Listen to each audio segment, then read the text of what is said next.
7 o'clock, call the meeting to order. Please stand for the pledge.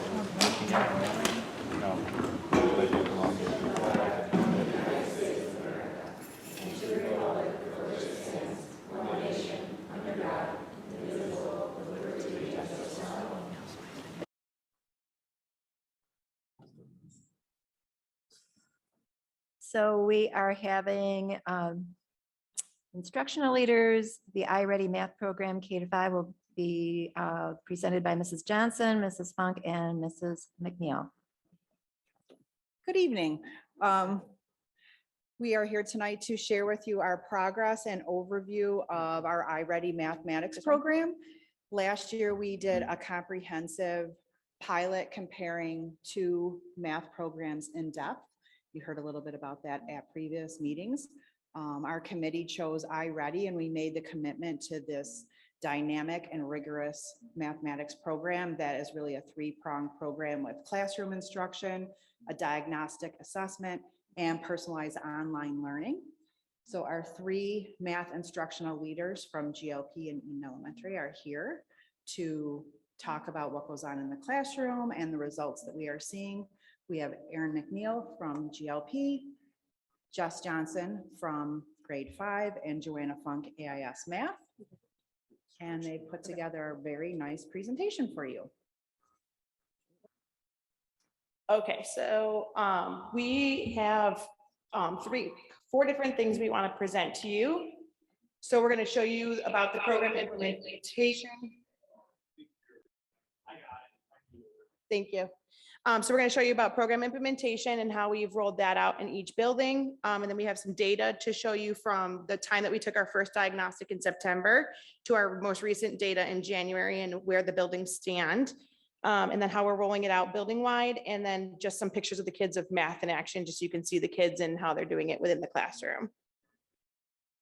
So each student will take the diagnostic 3 times throughout the year. They took one in September, they took one just beginning of January, and then they'll take one near the end of the year.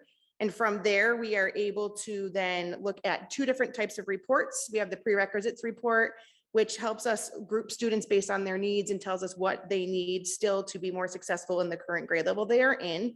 And then their diagnostic results tell us where they stand in each domain. So very specific data that helps us as teachers be able to then go and create differentiated groups and help the class in general to meet each standard that they need for 5th grade and to help close gaps. And then from there, the program gives us a huge toolbox of different things that we can print and digital resources that we can use to supplement and support our teaching throughout the day. So here we're going to start looking at some data. The triangle over here that says diagnostic under diagnostic 1 was done back in September. The red area is showing students that are 2 grade levels below. This is for the overall GLP. You can see that in the diagnostic 2 that we are trending in the right direction, where that red section is becoming much smaller and the green being on level is going every way. Which way? Oh, you just okay. So this is for kindergarten. There's no red because we can't show 2 grade levels below for kindergarten. During the diagnostic 1, you had 16% in the green.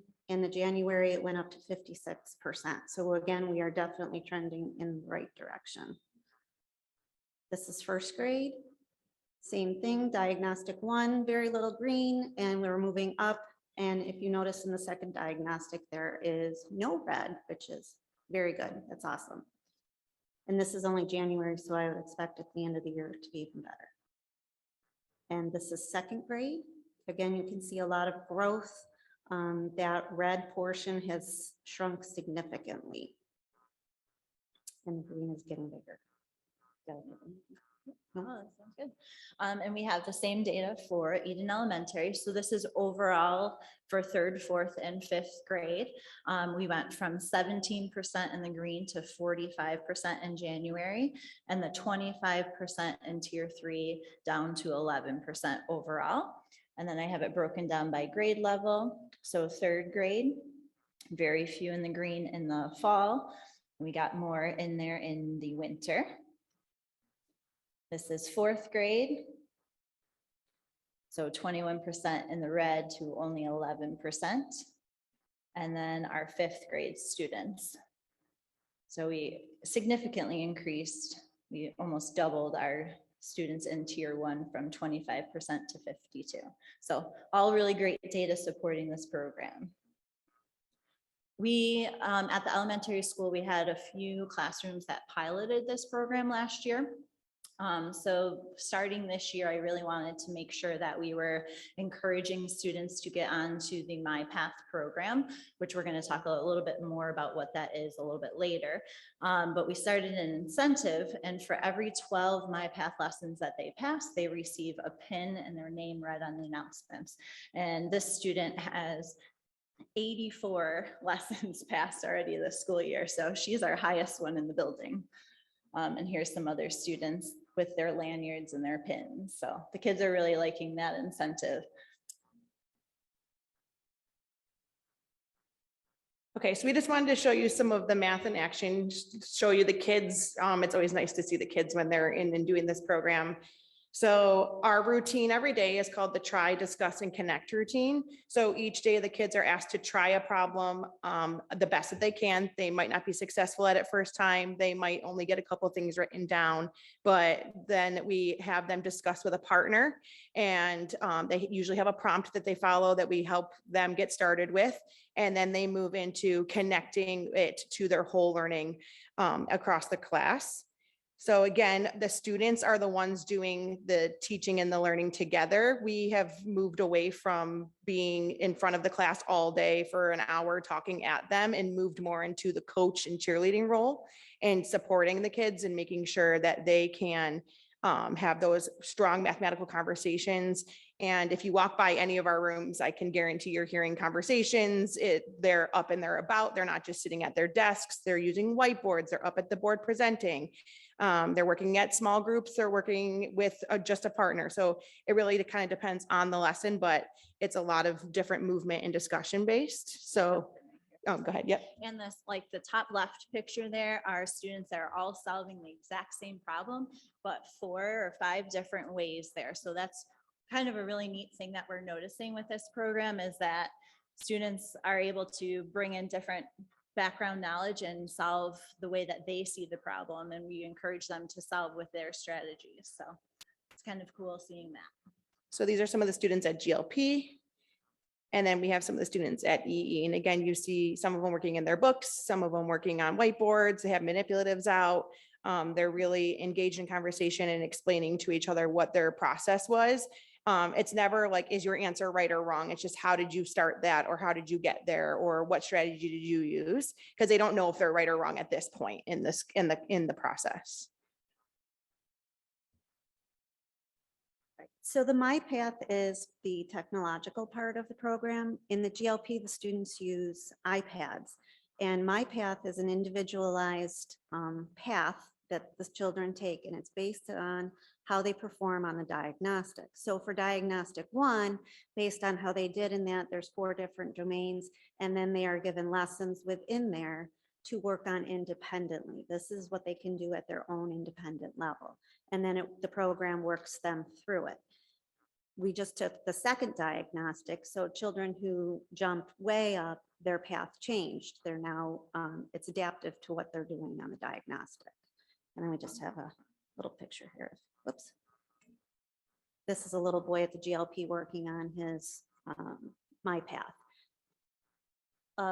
At the GLP, a lot of the teachers have the children doing this while they're working with other children in small groups.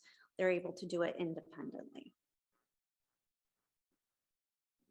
There are some pictures of the kids at the EE doing the same thing. Oh, yes, I forgot. Thank you. The goal is for these children to work on this for 45 minutes a week. At the GLP, I know that the teachers try to make it so that it's about 10 minutes per day, so it's not overwhelming. Back in the fall, we also sent home letters to parents along with their login information. So this is something that they can work at home on if they so choose. It's an option.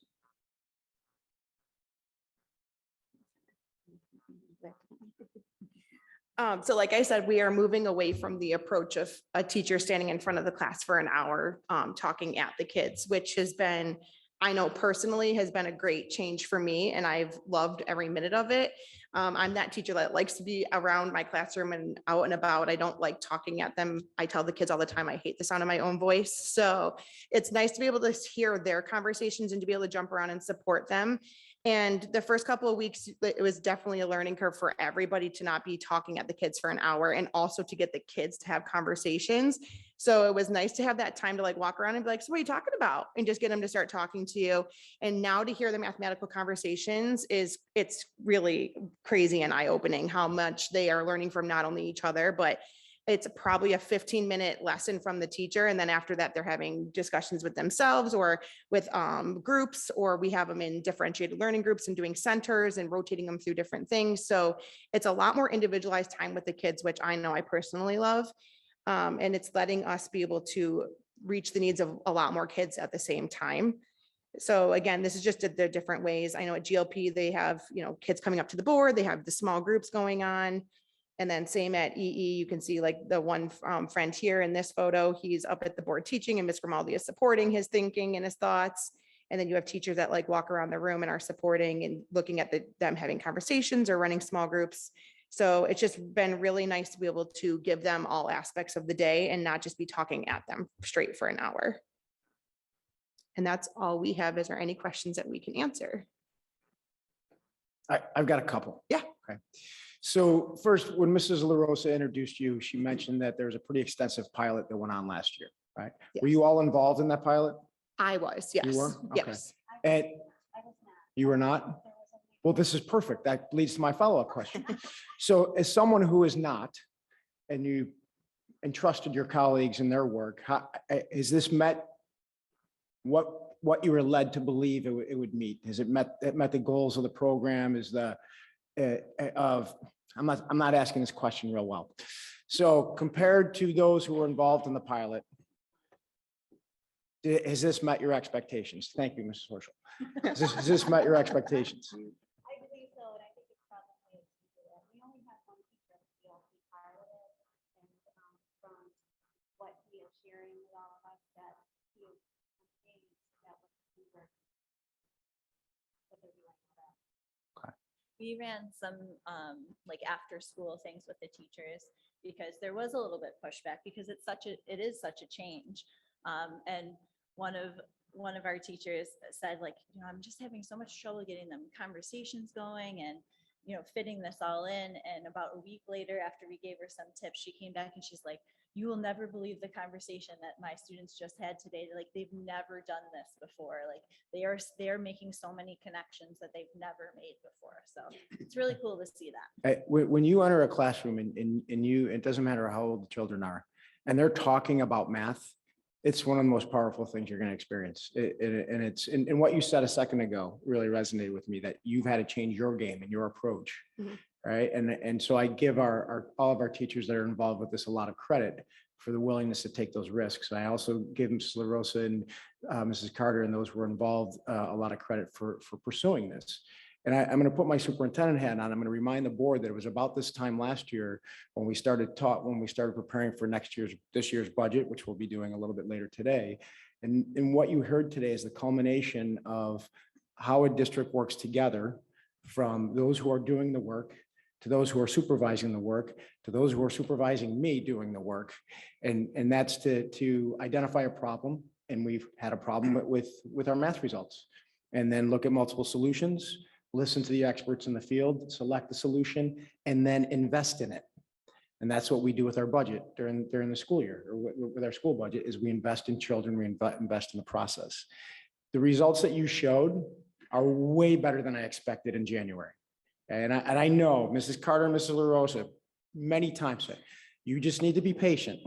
It's a new program. It's going to take a year. It's a new program. It's going to take a year. And yet it's taken 6 months to see some drastic improvement. So thank you for that. And thank you for your leadership in this area as well. If I could add to that, I had kids in my classroom who were in a piloted classroom last year, not all of them, but a few, and they immediately jumped right back into the routines that you could tell that the routines had been taught and taught well. So I'm even more excited for next year once everyone has been in the routines, and then really we're only starting this with kindergartners. I think we're going to even see more growth and more like connection to the program. Like this year, we're all going through the learning pains and the growth.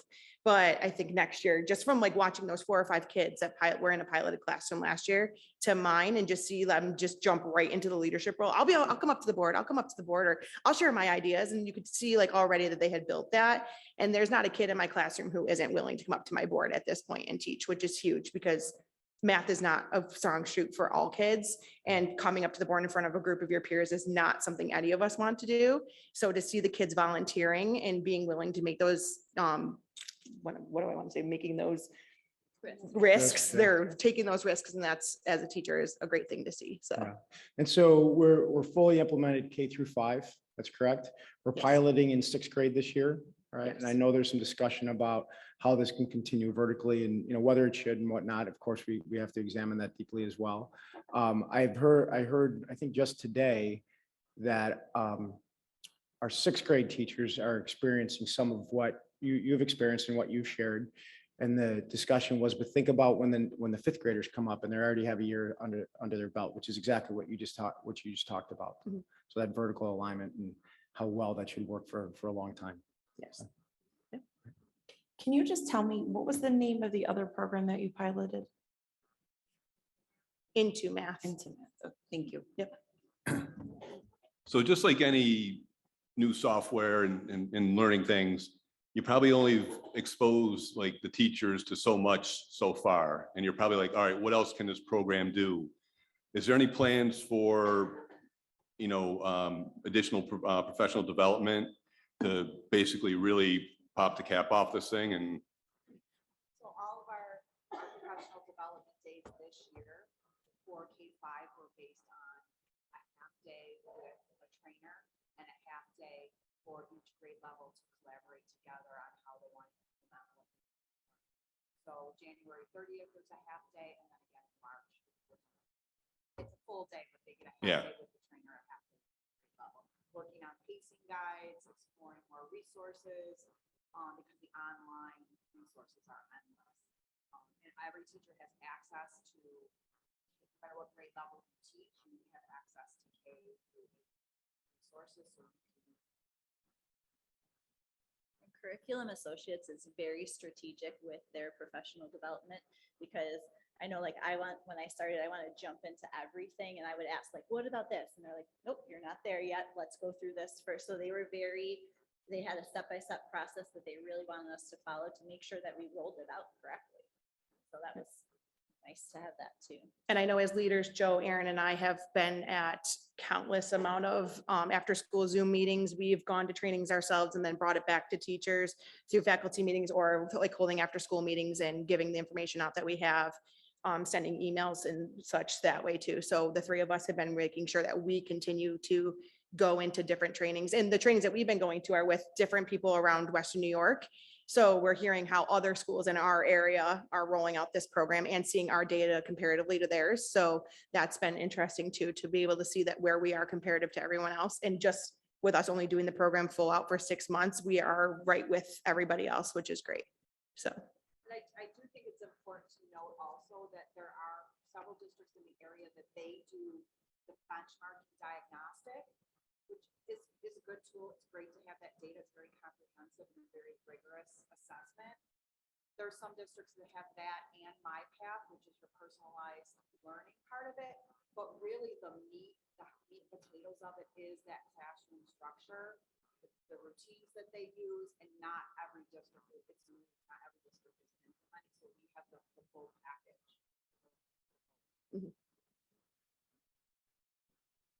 anybody else? Thank you. Thank you.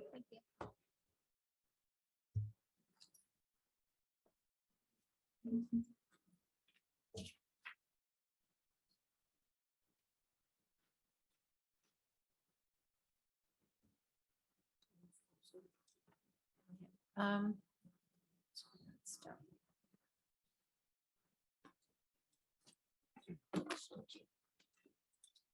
Yeah. So now we will have the high school entry plan and goals presentation by Mr. McDonough. Yeah, before Mr. McDonough starts, I just want the board to know that I tasked him with a little bit of a twist on what you've seen already. As you recall, Mr. McDonough started with us in July, and to ask him to work with his team to create goals while he was still conducting his entry plan seemed a little bit of a stretch in terms of my own expectations. So what he's going to present today is a lot of those things that he's learned about in his entry plan. He's going to give us a bit of an update on his entry plan, and also a lot of those things that he's discovered that are currently serving our board goals, with the thought and plan that in the future that he will be working with the high school team to develop high school specific goals. Is that pretty accurate on what I tasked you with, William? Correct. Other than he started in September. Started in Not September? July. Yeah. I was thinking about Been in here for 4 July. I months. can't, it's a whirlwind. Yeah, it is, but it's all good. It's all That's good. right. He did. But yeah, no, that's correct. He was supposed to start at the end of September and he He started started first beginning part of of September. September. Yeah, All right, that makes this project make even more sense. correct. First of all, I'd like to thank everyone for the opportunity to be able to present this evening. For the most part, as a high school principal, two of the overarching discussions that I've had actually with my building team, to not fully dive into the goals. The two pieces we're always reaching for is 100% graduation rate, which is always an ultimate goal. And the other piece is making sure that the students are here. So it's always looking at the attendance and what those attendance needs are, and what those look like on an individual basis. So those are two of the overarching things that I did have discussions with as far as our high school team. But you'll see as I talk about and go through the three different goals, the different components and how they kind of interlock with each other as we go through each of them. And then part of that then is I will also fill in the accomplishments that I've made based on the entry plan that I presented and demonstrated to you all and we discussed as part of my entry into beginning here at Eden. So again, I want to thank you all very much for the opportunity, and let's dive in, let's get started so we can celebrate some of the great things that are happening at the high school. So with the first goal, one of the district goals is the student achievement. Part of that, as I mentioned before, as our optimum goal is always 100% graduation rate, which is always our goal. So those are pieces that we're always attaining. A couple different ways that we take a look at that is through our formal and informal teacher evaluations through the APPR process. That gives us an opportunity to be able to go into the classrooms, as you well know, and really kind of take a nosedive for a short sample of time and really kind of assess what's going on in the classroom, student engagement. What do the instructional strategies look like? How many different ones are they using? How much ownership are they allowing the students to take over the classroom as opposed to them dictating and kind of owning the whole classroom? So those have been great conversations that we had. A follow-up to that is the MTSS process, our multi-tiered support system. And the premise behind all of that is solid teacher instruction. So the instructional piece and the evaluations, as well as the first tier for the MTSS, kind of are incorporated together pretty closely. So those are things that we're always talking about. Also taking the time to reflect and review the data. So back in November, I had the opportunity to meet with our staff along with Mrs. Gregory and talk about our Regents data and what that looked like as far as the results over the summer. What did it look like as a cohort and what does it look like? And are there students that we need to pay a little closer attention to as we look at what the scope and sequence for each of the classes and each of the curriculums look like over the course of time? Is the pacing too fast? Is it too slow? Are we all on the same page? So it allows those really, and the teachers had really great conversations about what that pacing looked like, where they needed to go and things they needed to adapt and modify as they move forward as far as the school year is concerned. One of the other pieces that we have in place that allows for any student is our Academic Enhancement Program, or AEP, which we have Tuesday, Wednesday, and Thursday every day until 3:10. That allows students who either volunteer or who may not be doing well academically. It provides just another level of academic support for them, where we have teachers that will help support them individually with whatever work they need, whether it's a language or if it's math or if it's science. It allows us that time for the teachers to kind of connect and work with the students one-on-one as they're working on their own work. Sometimes for some of our students, that's quiet time for them. So they come in, they get their own work done. They might ask for help and support, but that's just another level of support for our students. One of the other things that, that myself and Ms. Kelly Rosa were looking at is our teacher residency program, which is a program that's connected through our local colleges. There are graduate level students who are coming in, who are looking to go into education. And what that would provide them the opportunity is to come into classrooms and actually student teach 2 to 3 days out of the week. And it would be a commitment for 2 years. So we went to an information gathering type consortium to kind of think about what this is. So those are kind of discussions that we're having with Mr. Sortisio, just as another avenue to add potentially other eyes and ears in the classroom, as well as not knowing, with having an older staff at the high school who potentially could be retiring over time, it could also be another way of looking at having teachers who have experience with our students in our community in those classrooms, who may also then be potential teachers in our own classrooms who are already connected to our school community. So just another avenue, just another thing that we're taking a look at. In order to make sure that we are reaching all of our students, we also offer a number of AP courses, those AP courses, and also college credit bearing courses. So it allows us to be able to reach and extend the learning experiences to all of our students. Going back to the first slide, when we talked about the MTSS process and the evaluation and instruction that takes place in the classroom, our district, as you well know, is taking part of the Kagan Cooperative Learning. So we have a partnership with the Lancaster Central School District. So that allows us to use those instructional strategies in the classroom, which are solely based on having students be more engaged in the content and the skills in the classroom. And so through this partnership with Lancaster, what our teachers do is they go over there, they will look and observe, they'll observe classes and look at different strategies that are taking place there. And then what they do is they bring those back and then they apply them in our own classroom. It's just another way to support their learning and building up their instructional toolbox, as one might say. This year is the first year for that we've conducted a panoramic survey for our social emotional learners. This is going to be done 2 times a year. We're in the process of looking at the first collection of data that has taken place. So that allows us to take a look at the students as a whole. It allows us to take a look at the students as a grade level. And are there students that were not necessarily on our radar based on the survey that maybe we might need to take a little deeper dive into and make sure that we have a little bit, some more supports around them. Our second one will be towards the end of March. So that will be coming up. One of the other things that I was in listening to coming into this role, I know there was prior history to, for me, I believe it's important that our students are in the classroom. So one of the things that I kind of inherited was a number of late arrival and early dismissals that were taking part over the course of the year. This year, I reduced that so students who may work or have conflicts, I reduced that so if they had a choice of either a late arrival or an early dismissal, they could choose one or the other, and that seemed to go over pretty well. Just as a matter of establishing the importance of them being in school, and being in the building and being in the classes. That rolls right into the next thing is assessing the appropriate course offerings, which we'll be taking a look at, and for all students. One of that might also be taking a look at the course offers that we're offering. I know I have a number of teachers that have proposed a number of different course proposals for electives. So we'll be taking a look at that, taking a look at the number of study halls and kind of balancing out how many different courses, what can we offer our students to offer them the opportunity to be able to engage in content and skill to become 21st century learners, and kind of take a look at reducing some of the study halls so that we can more actively and intellectually engage them as opposed to them just being in a study hall. So that's something that I'm closely monitoring and assessing at this point.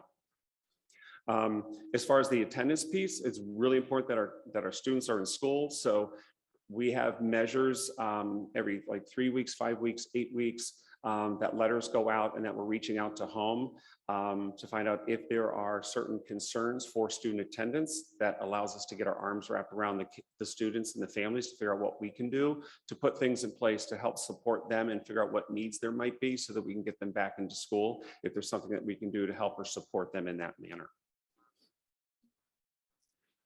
Some of the initiatives for my entry plan that were key as far as me coming into this role as principal here at Eden. we have scheduled monthly meetings, and those are coordinated with myself, Ms. La Rosa, and Mrs. Gregory for each department. I'm still learning and understanding what our own instructional department needs are as far as our own departments and individual. I've had a great opportunity to be able to network and learn from our administrative team so I can gain some more insights as far as, for example, for the iReady, what that looks like from grades K through 5, introduction into 6. And what does that look like if it transitions into 7 and 8? And then what does that mean for our students when they get to the high school, and how do those skills and how does that content transfer once they break out into their isolated compartments? So those are deeper conversations that we'll have, but these are just some of the things that come to mind when we're looking at continuity as far as math, for example, K through 12. These are the things that are important that we have these discussions around to make sure that our students are getting the most out of those. Understanding and getting a better sense of the district initiatives and what those impacts will be on the high school. As we're coming up to our budget and getting ready to do the master schedule, right now what I'm doing is assessing what do things look like, what do the course offerings look like, based on our schedule, what are the pros and cons? Are we missing anything? And what can we do within our programming and within our schedule to include more students on a more holistic approach? So that ties right into the last piece. Right now, we're meeting with the guidance team to talk about what the master schedule looks like now. Designing a framework, is what we have right now workable? And are there things that we can do to adjust, adapt, and modify our schedule now to better meet the needs of the students? Or are there different ways that we can look at our time and use our time more wisely? So those are some of the pieces that we're having initial discussions now that we'll start playing on in the next couple of weeks. When it comes to our diversity, equity, and inclusion, I do know that there was an extensive special ed audit in regards to the district as a whole. And so one of the things I'm looking at right now is taking a look at the special ed services that we provide, the effectiveness of them, and what can we do to make sure that we're providing the least restrictive learning environment for all students. So that's something that's kind of on my charge. So it was just another piece that I'm taking a look at. I will say, I'll take a moment just to say, when it comes to the next one, the number of students that are in Eden, it is amazing to me to watch the students take advantage of the extracurricular and the clubs, the music program, the drama, for coming to a community that is smaller than where I came from is amazing and really kind of heartwarming to watch them take advantage of the opportunities that we have here and the number of students that are involved in so many different aspects of what we have to offer. So it's wonderful to see that. One of the clubs, when we're talking about inclusion, is our Unified Club. And we're also looking at a unified phys ed class through our Youth Activation Club. And what that allows is our general ed students and our special ed students to work more holistically and connected in phys ed classes. Right now, I know one of our teachers, Ms. Gazzino, is working after school with a group of students, and they went to a forum, and when they came back, the students were amped up. So she's got a list of things ready to roll for these clubs that will allow all students, regardless of who you are, regardless of your abilities or disabilities background, to be able to kind of work and blend together. And so far, it's been a really positive thing. So I'm looking forward to the progressive forward movement on that one. It's also important in this area as we're really trying to still get our heads wrapped around diversity, the equity, inclusion, the whole concept about what does that mean, what does that look like, and what does that look like for instruction in the classroom. So providing the opportunity for professional development that surrounds that in order to increase student engagement of all students. Back to the panoramic survey data. Again, this is for us to be able to dive deeper into making sure that we're meeting the needs of the students on a social emotional level, which also directly impacts their attendance, which then also directly impacts their achievement as well. This year, we've actually also taken on another initiative of the Sandy Hook Promise initiative. And the neat piece about this is that this has provided students the opportunity that if either they're in harm's way or they have a friend in harm's way or something's going on, it allows them the opportunity to anonymously submit a tip to somebody, which we get at our school, and there's a team of us. And then, and at this point, we've received 8 of them. And so what it's allowed us to do to keep those lines of communication open between families and students and be able to help and assist in different situations that have happened. We haven't had anything that's been, fortunately, life-threatening at this time. Some of them have been a few bullying situations or students who just might be having difficulties with certain situations. So it's allowed us to step in, make those contacts and connections with the families, and then work through that with the students, and then be able to continue that support in the schools. So that has turned out to be a pretty positive piece as well. One of the unique things that actually allows us to build into our community the diversity, equity, inclusion piece is our involvement in the American Field or our student exchange program. And I am going to take just a quick moment just to read this to you.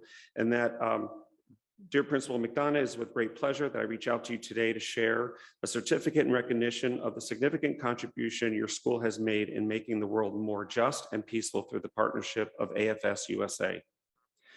In this, our 75th school year of facilitating international student exchanges, we want to recognize schools like yours that consistently support global citizenship. You are being recognized for being one of our top 75 schools in the number of AFS students you have hosted over the past 75 years. Your school is helping us reach our vision that every student and educator can become a global citizen when schools partner with AFS USA. On behalf of the entire AFS community, congratulations and thank you. And so at this, so part of that too then is a certificate that we did receive as far as our involvement over the past 75 years as for hosting foreign exchange students. Thank you. I knew that was a whole lot easier than how that actually came out. The neat thing about that is the neat thing about that program is it also allows globally students to come to us, where students wouldn't normally have that access to different students who have different cultures, different educations, different experiences, and allow them to kind of maybe gain a little bit more insight and perspective. So there's some really powerful pieces that come from that and allows our world to kind of seem just a little smaller. A couple of the pieces from my entry plan that I believe, and I'll talk a little bit about more of this, I'll talk a little bit more about this later. I think it's important that my visibility throughout the building at arrival, at dismissal, in the classroom, in the cafeteria, being able to greet the students, for students to seek me out and have that conversation. I think it's important that my visibility, I believe, lends itself to the students to let them know that I'm there, I'm accessible. I've had students, reach out, they ask me questions. So it's been nice to kind of establish myself so quickly within the student population and the school population as well, as someone who the students, I believe, feel has their back. And I think that there's a lot to be said for that.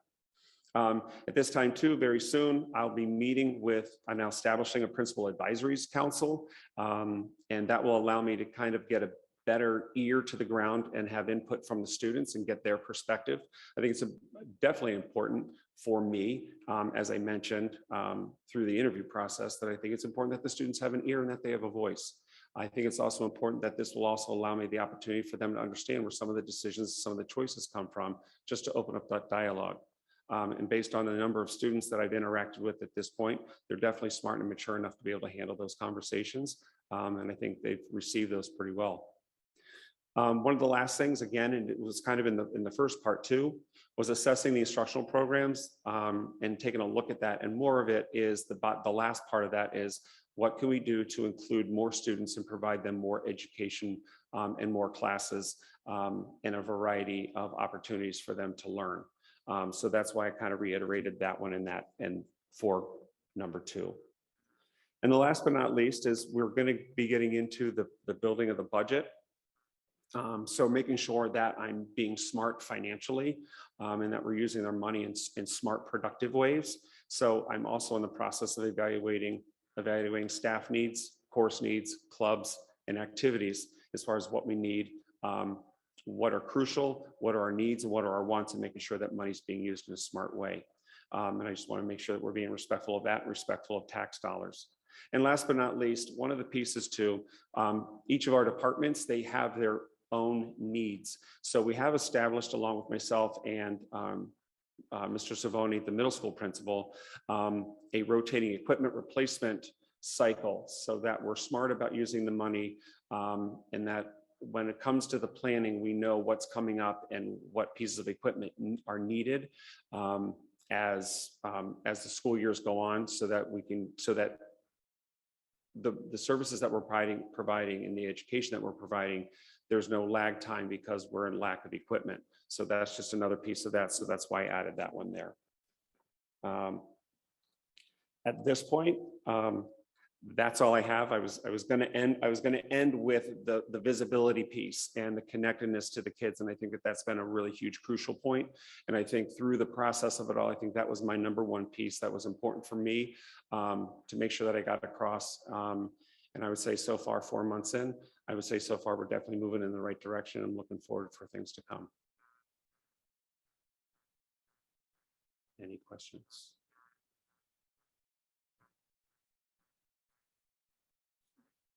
Thank you. Thank you. Thank you. Thank you.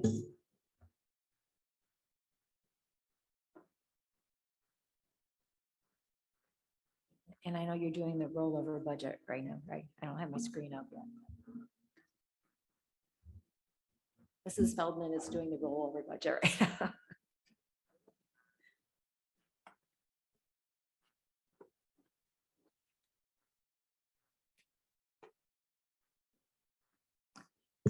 It's hard to believe it's been a year and we're ready to start all over again on the budget process. But as was reminded of me tonight, it never really ends. We just kind of go through different phases of it, and it starts in earnest now to prepare for 23-24. So some of the things I want to remind everyone of is what is a rollover budget. There's some foundation aid history that's going to impact us hopefully this year in a positive way. We have some known or anticipated budgetary increases and an overall budgetary view of where we are. So basically, in a rollover budget, you look at what last year's budget was, you increase it by your known increased expenditures this year, and then you look to see what should we trend of the expenses that we know about at this time. Then we're going to compare that to our revenues to see where we are in the whole process. And it is the starting point of the budget process for Eden. So New York State Foundation Aid history. In 2007, a lawsuit was won by the Campaign for Fiscal Equity, and it declared that New York State school finance systems were not equally and equitably financing student education across the state. So the result of the lawsuit was the development of foundation aid, which would phase in 4 years. This was never completed. The formula, though, has been run every year by New York State with inflationary increases, but not fully funded each year.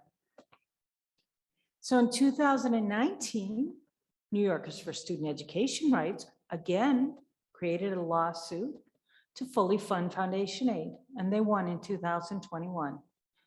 And in 2021, New York State committed in law to the following: fully fund half of the outstanding foundation aid for the 22-23 budget, which it did.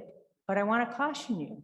So the aid that was not received by districts from 2007 to 2022 was not restored to districts. Just the annual trending forward and what should be paid. Half of that was received by districts in 22-23. And in 23-24, they're supposed to fully fund every district by their foundation aid formula for the 1 year. And we're waiting for the governor's runs to see if that is actually going to happen or if what they're going to be doing with that. So not all districts were underfunded from 2007 to 2022, but the ones that were received half of the underfunding last year and will receive the other half this year. Districts that were not underfunded, and some of them were overfunded, were held harmless and would not have to return any of the additional state aid they got. So because of the data that was taken at that point in time, they may have received more than they would have in future payments. And they are not asked to return that. Unfortunately for Eden, we were underfunded. So the other cautionary tale is we have to be careful as they fully fund foundation aid, which foundation aid is the aid that we receive from New York State that is not for a specific use. The caution is until we see the governor and the legislative runs, we won't know if they decide to cut the expense-driven aid, so our reimbursement for things we spent this year, next year, we won't know if they decide to cut that until we see those runs, because they have a budget shortfall, they may decide to cut something else. So our anticipated budgetary increases at this point, I've spoken with our insurance carriers, and our liability insurance should trend forward about 5%. The current market trend for health insurance premium is 10%. BOCES has risen budget to budget approximately 5% a year over the last 5 years. And utilities about 5% more than we had budgeted last year.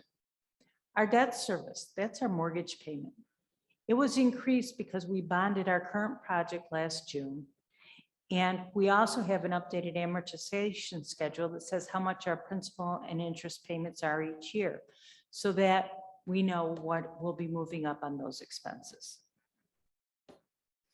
So the budget is broken down into 3 areas. We have the general support, which is made up of the Board of Education, central administration, which is the district office, finance, which is the business office, legal, personnel, and public services, buildings and grounds, mail, and BOCES processing, data processing, which is the infrastructure for our information technology that runs all our computers, all our sound systems, and that's the money that's in the background for that. And then we have liability insurance, water and sewer assessments, refund on taxes, and BOCES administrative costs, because of course, they do not only provide services, they have to manage their services that they're providing. So our Board of Education expenditures are going up approximately $3,300, 9.94%. What is in that number? What is in that number is liability insurance. There is also the budget vote each year, the cost to print the budget mailers, and the salaries for the election inspectors each year. Nowhere in that budget line will you see a salary for any of the board members sitting at this table. They do not get paid to be a board member. So in the district office or central administration, you'll see that it's going down $19,000. The reason it's going down is because one of the superintendent's secretary was reassigned to another area to afford a better use of district resources. So that went down 6.23%. Finance area for all of our support, our audit, our financial advisor, that's going up about $2,100 or 0.47%. Our legal personnel and public services, it's going up 9.89%, $12,000. Buildings, grounds, mail, data processing is going up approximately $329,000. That $329,000, the majority of that 12.31% is our natural gas to heat the buildings, our electricity to keep the lights on. And again, some of our BOCES costs that we run through there are also being increased. As you can imagine, our data processing is quite extensive through BOCES. Again, it's not something districts could afford to do in isolation on their own. Then we have liability insurance, water and sewer. That's the assessment from Erie County. Refunds on taxes in case somebody argues their taxes after the bill is paid and they're successful. And our BOCES administrative costs, it's going up $20,000 or 4.1%. So our subtotal for general support is going from a little over 4 million to 4.4 million, up $348,000, or an 8.51% increase. Again, please remember, the Board of Education members do not receive compensation for their services. It's the best deal the district gets. Any questions from the board? Now we're going to talk about the best part of the budget, instructional. This is all the stuff that touches your students, touches our students, increases our citizenship in the community. So we have building administration, which includes curriculum and professional development. That's increasing by 10.84%, around $133,000 this year. General education, that's the classroom, the supplies, all the things our students actually touch or are taught by. That's going from 8.7 to 9.5, $724,000 increase, 8.25%. Programs for students with disabilities, that's increasing by $284,000 or 6.37%. Occupational education, that one looks a little confusing. What is that? That's the BOCES services, the OCC-Ed, where we send students where they may learn welding, they may learn animal husbandry, they may learn cosmetology. So we've increased that right now, that's increased by 10.65% or $93,000. Some of that increase is just planning for more students may wish to attend and the percentage increase from the BOCES that we are estimating. Community education, that's going up $1,800 or 5.13%. Part of that increase is an increase in minimum wage should we pay someone that is a minimum wage employee there. School library and informational technology, that's only going up $75,000, 8.65% at this time. Pupil services, I looked at this and I thought, people are going to wonder, what is pupil services? Well, it's our nurses, our guidance counselors' offices, our clubs, our musicals, and our sports. They're slated to go up right around $170,000 or 9.32%. So our subtotal for instruction is going up almost $1.5 million or 8.2%. Our pupil transportation is going up $275,000 or 14.2%. But let's not forget, diesel keeps going up and down, and so does gasoline. And so those costs have to be incorporated into the budget so that we're sure we have enough to keep the buses rolling. Not to mention repair parts are increasing and all those expenses that go along with keeping the buses here. Undistributed. These are items that are miscellaneous in nature and they're not broken down to each department. So we have civic activities, which is the fitness center and building usage expenditures. That's going up about $2,900 or 9.11%. Employee benefits, remember we talked about that health insurance was going up. So the employee benefits include things like health insurance, the retirement costs, Social Security, the employer portion share of Social Security, workers' compensation fees, unemployment fees. That's going up right around $561,000 or 7.47%.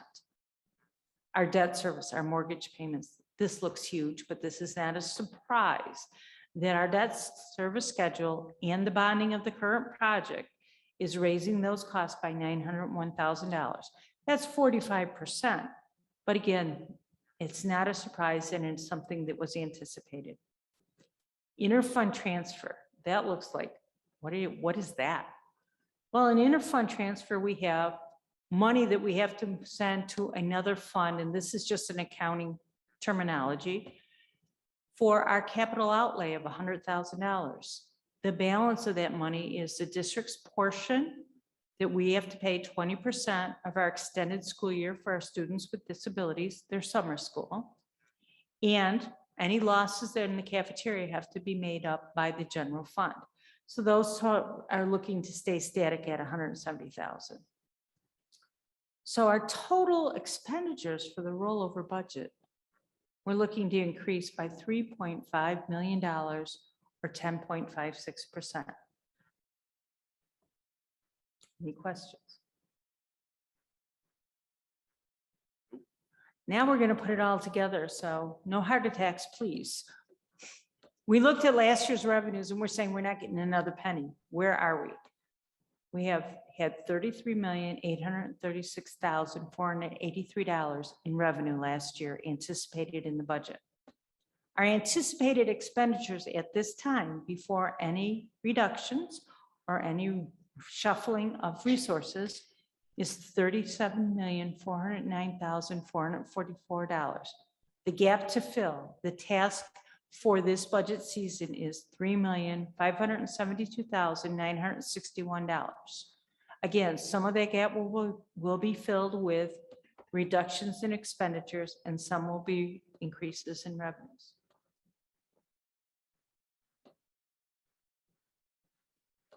And then, as I like to let you know, so that you can all put it on your calendars, because I know what an exciting time of year this is for everyone.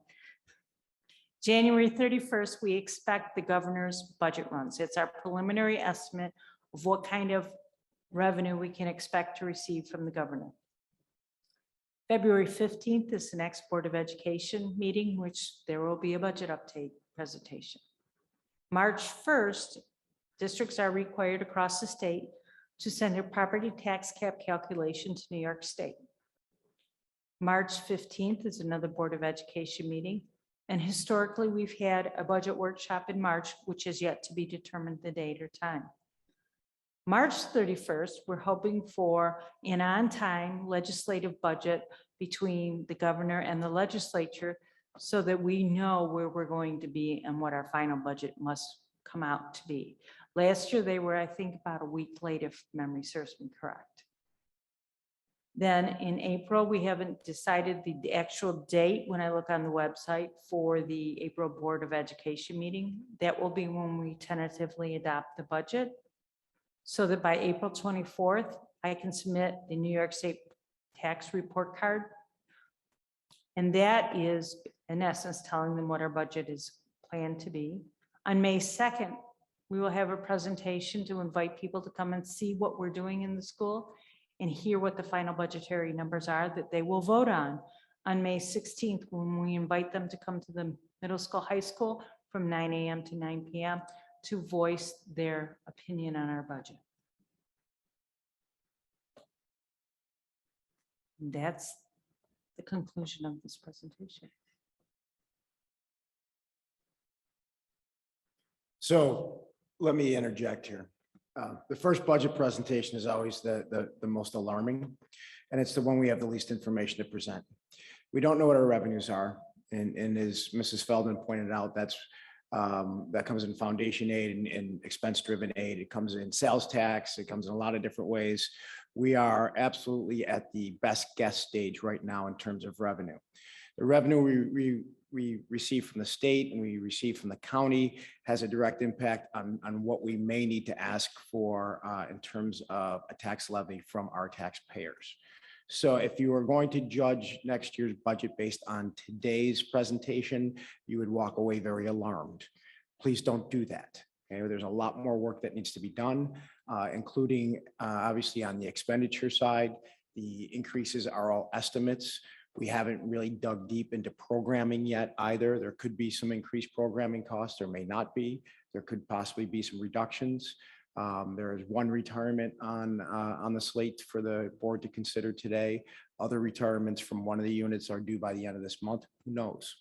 Okay, and I share that with you just as a cautionary tale, because it looks like we're 3.5 million to the bad, if you will, but we really don't know that.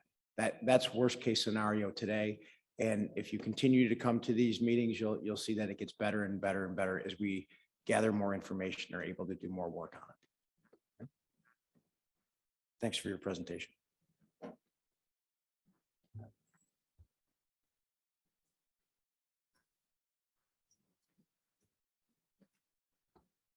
Is there a request to withdraw specific items from the consent agenda? Okay. Then That upon the recommendation of the superintendent, consensus items be approved. Second. Any discussion? All in favor? Aye. Any opposed? Any abstained? Motion carried. So this is the approximate position and time that the board is designated to receive statements from individuals and groups. The board will review all statements, then respond appropriately at a future meeting.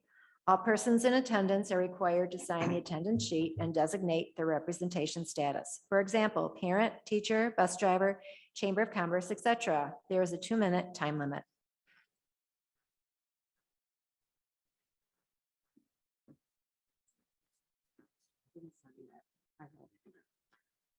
Hi, I'm Carol Collins, and I only came to this meeting to thank the Eden School District, the Eden High School for all their involvement with the AFS exchange program, which Mr. McDonough has already talked about. Yes, Eden made the top 75 schools. They have hosted 62 students since the year 2000, probably something like 150 students since the beginning of the AFS program in 1958. When some grassroots community members, actually started by a woman who was born in Germany, started talking to her neighbors and said, we need to have, students from other cultures here. So they raised money and raised the money for students to come here. It's a pretty amazing story. So that being said, Eden was recognized for their longevity of their participation with AFS, also recognized for the amazing support that the teachers and the guidance department and the principals throughout the years have really given for intercultural exchange and hoping to make global citizens out of our Eden community, school community. Okay. Thank you very much. Thank you. So Carol's being modest, but she's the reason why we are so successful in our AFS program, because she's relentless in making sure students get placed.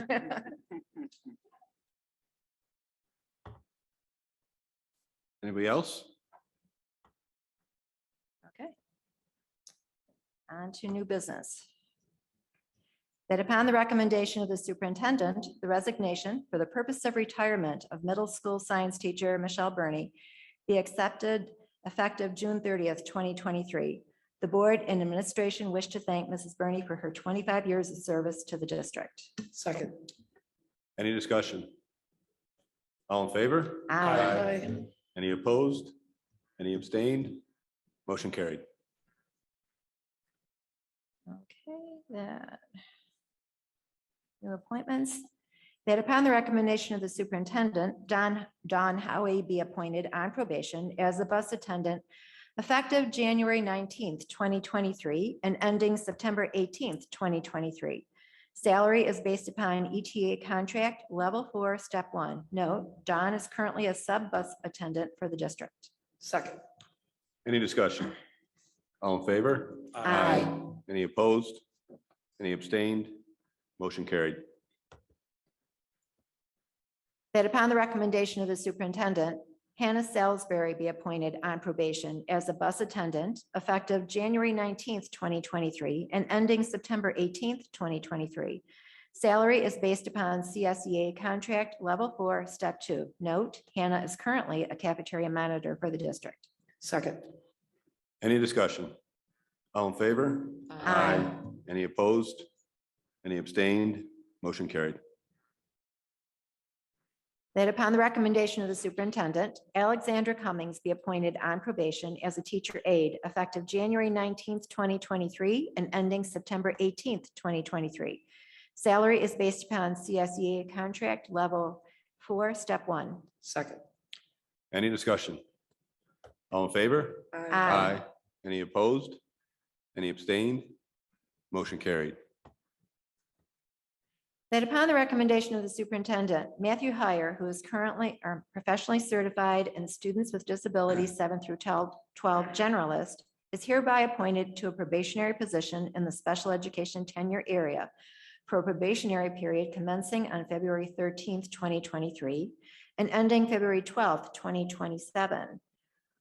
The expiration date is tentative and conditional only, except to the extent required by the applicable provisions of section 3012 of education law. In order to be granted tenure, the teacher must receive composite or overall annual professional performance review ratings pursuant to sections 3012D of the education law of either effective or highly effective in at least 3 of the 4 preceding years.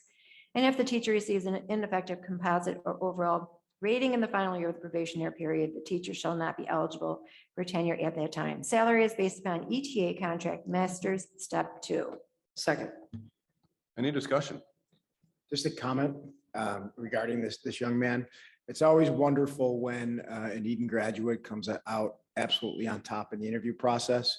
And I have to tell you that I extended his interview for probably 15, 20 minutes longer than I needed to, because I just so enjoyed talking to him and listening to him. And in retrospect, it wasn't the nicest thing to do because he was pretty nervous, but he did a fantastic job. We really look forward to him joining us.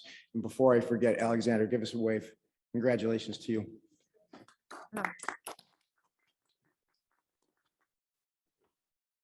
All in favor? Aye. Any opposed? Any abstained? Motion carried.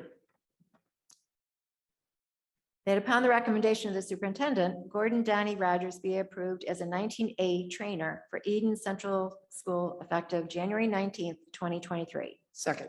Any discussion? All in favor? Aye. Any opposed? Any abstained? Motion carried. That upon the recommendation of the superintendent, the Technology Chopper Club trip to St. Paul, Minnesota, March 23rd, 2023 to March 27th, 2023 be approved. Second. Any discussion? All in favor? Aye. Any opposed? Any abstained? Motion carried. Business report. I have one thing to report. The Premier Senior Living in Eden, the old school building, they were granted a reduction in their tax assessment via a court case. And Hodgson Russ has been able to negotiate a waiver for the refund of taxes. So that reduction in their assessment will be a forward tax item and will not cause the district to refund taxes that we've already received. And so therefore our levy will have remained in full effect for that year, those years. Superintendent's report. Okay, the best part about my report this evening, folks, is I'm going to be pretty quick. Okay. And I'm not going to be funny either, apparently. So in the public section of the superintendent's report under public content, you can access school safety training PDF. And if you haven't looked at that yet, it's what I'm going to reference, and you could probably open it up at your leisure. But this was a document that was prepared by Ari Tu Boses to really give a clear snapshot about some grant funding opportunities through the Bureau of Justice Assistance. And these grants would support schools and student safety. And the reason that I shared it with you in this method and make sure that our public could see what was available is because we're doing essentially every component that's available. And the document's broken out into 2 sides. On the left-hand side, it talks about threat assessment, and that goes with towards behavioral threat assessments and anonymous reporting systems, which Mr. McDonough referenced earlier. That is through a connection with Sandy Hook and the Sandy Hook Promise program. I know I've talked about the anonymous reporting system with the board before, and I know I've sent out some documentation district-wide as well. We are one of a number of districts in Area 2, actually only a handful who are fully engaged in that program. And it has worked well for us and has worked well for others as well. Also under the threat assessment side is something that's called Comprehensive School Threat Assessment Guidelines. And there's 2 stages to this. The first stage is an online self-paced training. All of the administrative team has completed this training. I have told them, I've told anyone who will listen to me, including my superintendent colleagues, it is the single best training I have ever experienced online. It's outstanding. And, you often go into online trainings with a bit of concern with whether they're going to be engaging and useful and whatnot. This one's outstanding. And really it gives the practitioner the tools to understand the different types of threats and to categorize them so you can better respond to them, because not every threat is a doom and gloom, horrible thing happen. You know, sometimes there's things that are much more transient nature or much lower levels, and that's level one. And the plan going forward is that our student services team and our threat assessment teams will undergo that training as well. And when those teams are fully trained, then we go on to level two, whereas a large group will do some tabletop discussions and work with the trainers to make sure that we're fully invested in these guidelines. So it's really I'll call it a full tool chest for the practitioners, and so they know how to react and when to react and who should react whenever we have a difficult situation. So I'm very happy that we're on board with that as well. On the mental health side, you are well aware that as a district, we fully implemented training for all staff members on youth mental health first aid. That training is ongoing, and I think we have one more session to finish up. Is that right, Kelly?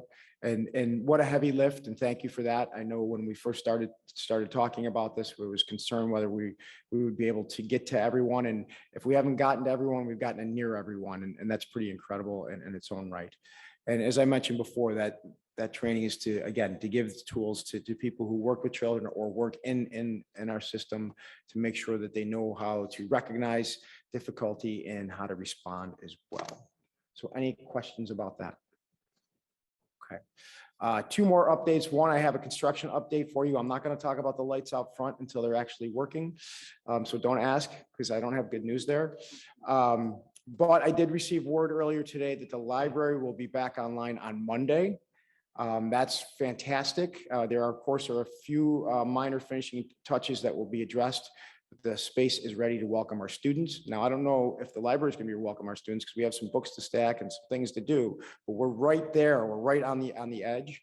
I know I shared some photos with the board last week, and I believe we all agree the space looks really stunning. It's really exciting.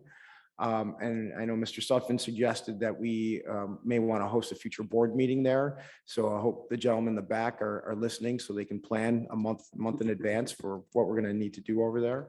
I think that's a great idea, not only for all of us to experience the space, but to welcome the public and to experience that space as well. Okay.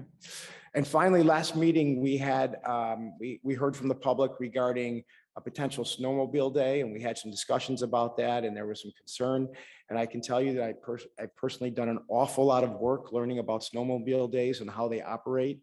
Number one, you need snow, and I can't promise the snow, but I can promise you the work has been done. We've contacted our insurance carrier. I've worked with Chief Savage. We've talked with, Mr. McDonough, and Mr. Saramac is stepping forward. We have permission slips ready to roll. So we may be able to do this.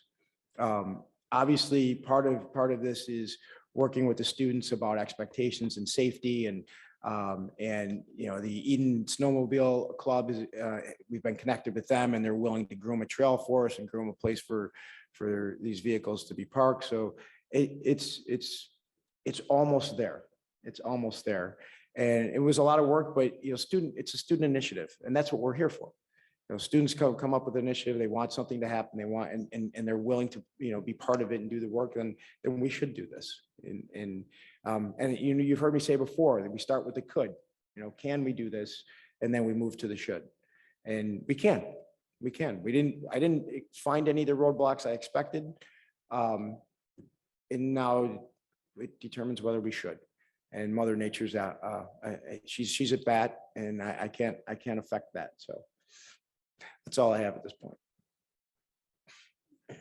All right, student report, Trey. Good evening, everybody. I have a number of items to present on and what's going on at the high school. So first, on Wednesday, February 1st, the Eden Middle School will be having a literacy night. Students will attend this free event and tie-dye t-shirts, play book bingo, attend a book fair and a book swap, and Eden High School Student Council will also help that night. Next, February 13th through 17th is Be Kind Week for the Eden Middle and High School. Each day will have a theme, and there will be kindness challenges for all students. Bulletin boards will be upstairs and downstairs, and they will display a collage of pictures of students having fun together and being kind. Before Christmas, the National Honor Society held its annual blanket drive during the month of December. In total, they collected 89 blankets. That's triple last year's amount, and they donated those blankets to St. Paul's Lutheran Church in Eden and Hearts for Homeless in the city of Buffalo. Also, the middle and high school student council collected 150 toys for Toys for Tots. Next, the Mock Trial Club, run by high school teacher Mr. Huber, along with lawyer/advisor Mrs. Zittel, has been working for the past month to prepare for mock trial tournaments that will take place in February. And then last but not least, the winter sports teams are running a fundraiser for an organization called Punt Pediatric Cancer Collaborative, an organization started by Buffalo Bill Dawson Knox. This fundraiser was started by high school physical education teacher Miss Gazino, and we are encouraging all staff, students, and community members to donate. That's all I have. When's that run through? I believe it's run through the end of like the winter sports. Okay. So yeah, there's a link on the Eden CSD Athletics Twitter page, but I'm sure you can reach out to a winter sport athlete and also get that information. So you mentioned Mrs. Zittel's involvement with mock trial, and that jogged my memory. And I see Mr. Zittel here and your father, Mr. Silver here. You said you wanted me to do it, so I'm doing this. You weren't at the game, I was at the game. Okay, so congratulations to Maggie Zittel on getting to 1,000 points plus last night. Certainly it was a tough match, but that was pretty exciting. And watching her drive the lane to get that final 2 points to get to 1,000 was great. So congratulations to you and your families. Is that the fifth athlete to do it? From what, sixth? Sixth, and Okay. two of them have the same last name. Yeah.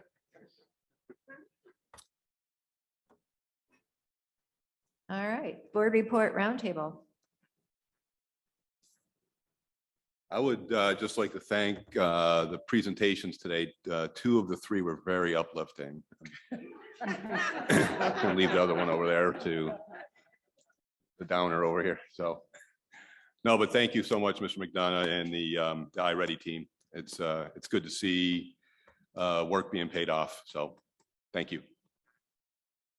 Anybody else? I just want to say ditto. I mean, the math program sounds so exciting. So congratulations to all of you for doing all that hard work. So I will say one thing though, in regards to the, my daughter's been able to substitute during the holidays, and she was very impressed with the elementary school in regards to basically how that the kids were basically teaching themselves. And sorry, Mr. McDonough, she doesn't really like substituting at the high school. Kind of boring, she says. So, but it's just, she was just very impressed on how the kids, when she was there at the elementary school, kind of just took the classroom themselves and really kind of taught themselves. She had a lot of fun doing that. So I don't know if she's going to change her major, but we'll see.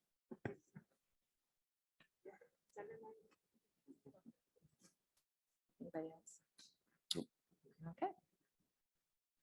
The next regular Board of Education meeting is February 15th, 2023 at 7 p.m. in the Eden Elementary School Auditorium, but maybe not, maybe the high school library, we're hoping. And what else? Regular Board of Education meeting, March 15th, 2023. BOCES annual meeting, Tuesday, April 11th, 2023, location to be determined. Regular Board of Education meeting and BOCES component vote date, Wednesday, April 19th, 2023 at 7 p.m. in the Eden Elementary School Auditorium. Now executive session. So we don't need all of that stuff, do we? Okay. That upon the recommendation of the superintendent, the Board of Education enter executive session to discuss the employment history of a particular person or persons. Second. All in favor? Aye. All right. Thanks for coming, everybody.